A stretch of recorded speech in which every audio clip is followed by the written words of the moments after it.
नमस्कार। समय संवाद में आपका स्वागत है। मैं हूं सर्वेश कुमार सिंह। आज चर्चा करेंगे दलित वोट की राजनीति पर।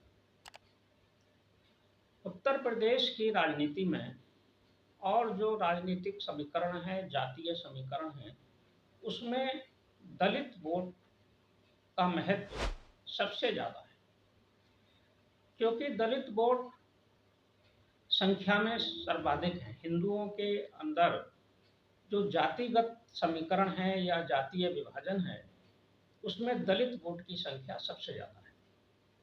पूरे प्रदेश में अगर हम जातियों के प्रतिशत की अगर बात करें तो दलित वोट लगभग 20 से 22% तक है। अकेले जाटव जाति का वोट ही 14 से 14.5% तक है। बाकी 6-6.5% वोट अन्य दलित जातियों का है।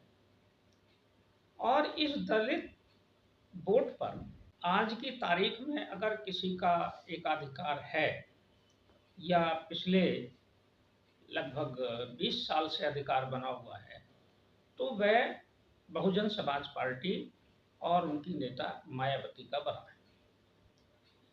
लेकिन इधर ये देखने में आया है कि मायावती जी का जो दलित आधार है वो भी कुछ खिसकता नजर आ रहा है। और जब दलित वोट मायावती जी से अगर कहीं खिसक रहा है या दूर जाने की कोई संभावना है, तो ये किधर जाएगा? पहले तो जान लेते हैं कि दलित वोट परंपरागत रूप से कहाँ रहा, किसके साथ रहा। दलित वोट या कहें अनुसूचित जातियों का वोट, यह वोट परंपरागत रूप से कांग्रेस का वोट था। आज़ादी के बाद से ही लगातार दलित कांग्रेस को वोट करते रहे। कांग्रेस में कई दलित नेता भी रहे।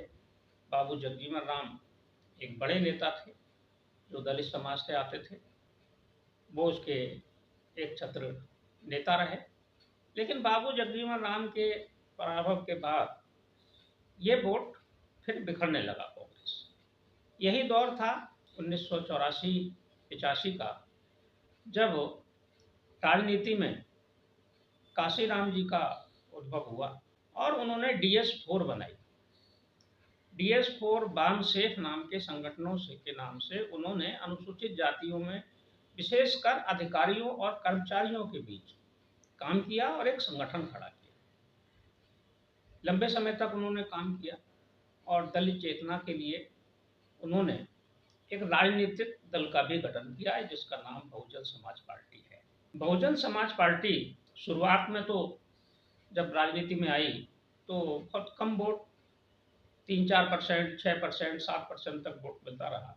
लेकिन 1993 के चुनाव के बाद दलित वोट भारी संख्या में बहुजन समाज पार्टी के साथ जुड़ गया और ये वोट 10% से बढ़कर 2007 के चुनाव में लगभग 31% तक पहुंच गया। मायावती जी को 31% वोट मिला, जिसमें लगभग 20-22% सारा दलित वोट था और बाकी दूसरी अन्य जातियों का वोट भी उनको मिला, सवर्णों का भी वोट मिला। लेकिन 2007 के बाद 12 में और 17 में ये वोट घटकर 25 और 25 के बाद 22 और 22 के बाद 2022 में 12% पर आ गया। यानी कि दलित वोट में मायावती जी के कमी आई, ये बात सही है। अभी हाल फिलहाल में जो चुनाव हुआ है, उपचुनाव घोसी का, यहाँ मायावती जी ने अपना कैंडिडेट तो खड़ा नहीं किया, लेकिन दलित वोट किधर गया, इस पर बहुत सारी चर्चा है। कुछ लोगों का मानना है कि दलित वोट भारतीय जनता पार्टी के साथ गया। कुछ लोग मानते हैं प्रेक्षक कि वो समाजवादी पार्टी के साथ गया। अगर भारतीय जनता पार्टी के साथ जाता बहुतायत में, तो भारतीय जनता पार्टी का प्रत्याशी घोसी में जीतता, यानी कि भारतीय जनता पार्टी को दलित वोट अधिक नहीं मिला। हालांकि अभी तक का ट्रेंड ये रहा है कि बहुजन समाज पार्टी के बाद अगर दलित वोट किसमें के बीच में अगर प्राथमिकता है तो भारतीय जनता पार्टी ही रहती है। अगर वो बहुजन समाज पार्टी को वोट नहीं देते तो भाजपा को देते हैं। लेकिन इधर भारतीय जनता पार्टी को भी चिंता हुई है घोसी के चुनाव परिणाम के बाद और खतौली के बाद, तो भारतीय जनता पार्टी ने भी रणनीति बदली है और अभी उन्होंने एक अभियान शुरू किया है, जो अभियान आज से शुरू होगा। यानी कि पंडित दीनदयाल उपाध्याय की जन्म जयंती 25 सितंबर से माना जाए कि अंत्योदय के प्रणेता थे।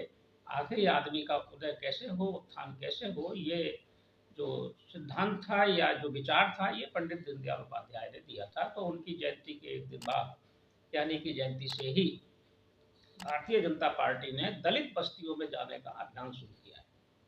यह अभियान पहले 2 अक्टूबर तक चलना था, गांधी जयंती तक, लेकिन अब इसको बढ़ा दिया गया है और ये शायद दिसंबर तक चलेगा। लंबा अभियान चलेगा।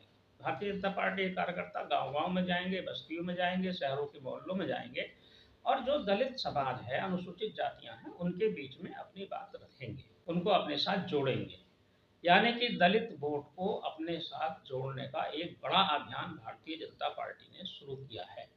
भारतीय जनता पार्टी ये चाहती है कि जो दलित वोट है, वो मायावती जी से अगर छिटकता है, उनसे अगर दूर जाता है, तो वो उनके पास आए। दूसरे दलों में ऐसा कोई अभियान नहीं चल रहा है, ना कांग्रेस चला रही है, ना समाजवादी पार्टी चला रही है। लेकिन समाजवादी पार्टी ये ख्वाब तो देख रही है कि जो वोट है मायावती जी का, वो हमारे पास आ जाएगा, अपने आप ही आ जाएगा। लेकिन कोई वोट स्वयं नहीं आता, उसको लाने के लिए प्रयास भी करना पड़ता है और प्रयास करते हुए दिखाई भी देना पड़ता है। तो भारतीय जनता पार्टी ये प्रयास कर रही है कि दलित वोट कुछ ही संख्या में उसे मिले, लेकिन मिले अवश्य। क्योंकि भारतीय जनता पार्टी का जो लक्ष्य है 2024 का चुनाव, इसमें उसका लक्ष्य है कि उसे 50% तक मत मिले। वो टोटल वोट का 50% चाहती है। अगर 50% उसको मिलेगा, तभी वो INDIA गठबंधन का मुकाबला कर पाएगी। क्योंकि INDIA गठबंधन अगर मिलकर लड़ेगा, तो भारतीय जनता पार्टी के लिए उत्तर प्रदेश में एक बड़ी चुनौती तो खड़ी होगी, इसमें कोई दो राय नहीं। इसका एक ही समाधान है कि भारतीय जनता पार्टी उतना वोट प्राप्त कर ले कि जो उत्तर प्रदेश में सपा और कांग्रेस और राष्ट्रीय लोकदल तीनों मिलकर भी अगर उनका वोट अगर एकजुट हो जाए, तब भी वो 50% तक ना पहुंचे और 50 तक भारतीय जनता पार्टी पहुंच जाए। इस अभियान में भारतीय जनता पार्टी ने अपने सभी कार्यकर्ताओं को, नेताओं को जुटाया है। ये अभियान करीब 2 महीने तक चलेगा और गांव-गांव जाएंगे, मोहल्ले-मोहल्ले जाएंगे।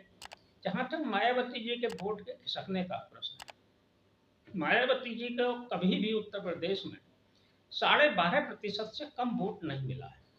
जो उनका सबसे कम प्रतिशत वोट है इधर के दिनों में, शुरुआत को अगर छोड़ दें, तो अभी 2022 के चुनाव में भी उन्हें लगभग 12.5% वोट मिला है। यानी कि जो उनकी जाति का वोट है, जाटव वोट है, वो लगभग उन्हें सारा मिला है। क्योंकि उत्तर प्रदेश में 14 साढ़े 14% तक जाटव वोट है, ये वोट उनको मिला। यानी कि ये वोट तो उनके साथ है, लेकिन अन्य दलित जातियों का वोट शायद खिसका है, या वो मतदान करने नहीं गया, या वो प्रत्याशी ना होने के कारण दूसरी जगह चला गया। जो भी कारण रहे हों, वो उसमें कमी आई है। हालांकि जो 2017 का चुनाव था विधानसभा का, उसमें इन्हें 22% वोट मिला था, यानी कि वो सारा वोट उनको मिला। अभी ऐसा नहीं लगता कि मायावती जी अप्रासंगिक हैं या होंगी अभी दलित राजनीति में, उनका प्रभाव अभी बरकरार है, बना रहेगा। लेकिन फिर भी भारतीय जनता पार्टी इस उम्मीद में है कि अगर कहीं कुछ प्रतिशत भी, अगर 1% भी, 2% भी अगर वोट मिल जाए, तो भारतीय जनता पार्टी को अपने वोट के साथ इसका बड़ा जवाब होगा। क्योंकि भारतीय जनता पार्टी के पास अधिकांश ओबीसी वोट है। भारतीय जनता पार्टी की पॉलिसी भी है ओबीसी फर्स्ट। हर मामले में ओबीसी को प्राथमिकता दे रही है पार्टी, चाहे वो मंत्रिमंडल में मंत्री बनाने की बात हो, चाहे संगठन में बात हो, चाहे कहीं नियुक्तियों की बात हो, या कहीं एमएलसी और एमपी बनाने की, राज्यसभा भेजने की बात हो। तो भारतीय जनता पार्टी ओबीसी के साथ जुड़ी है और उसका मानना है कि जो सवर्ण वोट है, ब्राह्मण, क्षत्रिय, वैश्य, ये सब तो उनके साथ है ही नहीं पहले से। क्योंकि इस पार्टी का तो लेबल ही था कि बनियों की पार्टी है, ब्राह्मणों की पार्टी है, राजपूतों की पार्टी है। लेकिन पार्टी को इस बात का भी ध्यान रखना पड़ेगा कि कहीं ओबीसी फर्स्ट और दलित वोट की राजनीति में सवर्ण वोट न खिसक जाए।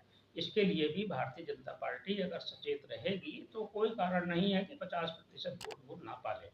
लेकिन जो घोसी का चुनाव है, उसका संकेत ये है कि वहाँ भारतीय जनता पार्टी को सभी ओबीसी वोट मिला, राजभर वोट भी मिला, निषाद वोट भी मिला, चौहान जो लोनिया चौहान है उनका भी वोट मिला और कुछ अनुसूचित भी मिला, लेकिन वहां समाजवादी पार्टी का कैंडिडेट बड़े अंतर से जीता। इसका कारण एक ये भी माना जा रहा है कि वहां भारतीय जनता पार्टी से कुछ वहां से ठाकुर वोट, ब्राह्मण वोट और भूमिहार वोट इनके हाथ से खिसक गया। तो ये सतर्कता भी भारतीय जनता पार्टी की जरूरी है कि वो जो अभियान चला रही है वो अच्छी बात है दलितों के क्षेत्र में जाना, लेकिन जो उसका अपना परंपरागत वोट है, बेस वोट है, कैडर वोट है, उसको भी सहेज कर रखना इनके लिए जरूरी होगा। तो दलित वोट की राजनीति पर आज बस इतना ही। कल फिर बात करेंगे किसी एक खास मुद्दे के साथ। तब तक के लिए मैं सर्वेश कुमार सिंह आपसे विदा लेता हूँ। नमस्कार।